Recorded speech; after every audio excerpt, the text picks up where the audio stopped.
বিশ্বনবীর চাচা হামজাকে, আর সামনে 5 জন, তার আগে দাঁড়ালেন উনি নিজেই। তাহলে 6-6-12। বললেন এই 2 লাইনই আমরা তাকবীর দিতে দিতে, বেশি না, এই দারুল আরকামের ঘর থেকে, আপনারা জানেন যে সাফা মারোয়া এখন যে সাই হয়, এই সাফার পাদদেশে ছিল দারুল আরকামের ঘর। উনি বললেন এখান থেকে ওই যে কাবার গিলাফ দেখা যায়, কাবার গিলাফ পর্যন্ত আমরা এই তাকবীর নিয়ে ওখানে যাব। ওখানে উনি দাঁড়িয়ে ছোট্ট একটা ভাষণ দিয়েছিলেন। উনি এক বাক্যের একটা ভাষণ দিলেন। ভাষণ দিতে জানলে বড় ভাষণ দেয়া লাগে না।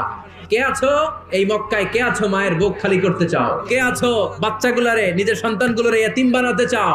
বুকের পাটা থাকলে আমি ওমর রে থামাও।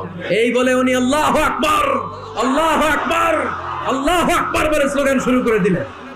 এক এক স্লোগানে মক্কার মরুজমিন থারথার করে কাঁপতে আরম্ভ করলো। এই মিছিল মক্কার কেউ দেয় নাই। মিছিলের আওয়াজ শুনে আবু জাহেল বাইরিস, উতবা বাইরিস, শাইবা, ওয়ালিদ ইবনে মুগিরা সব বের হয়েছে। কিরে, আমার এলাকায় এত বড় স্লোগান, কার এত সাহস? বের হয়ে দেখে মিছিলের সামনে ওমর। ওমর রে দেখে দিছে এক দৌড়, কারণ ওমরে ফারুককে থামানোর মতো বাপের বেটা মক্কায় দ্বিতীয়টা কেউ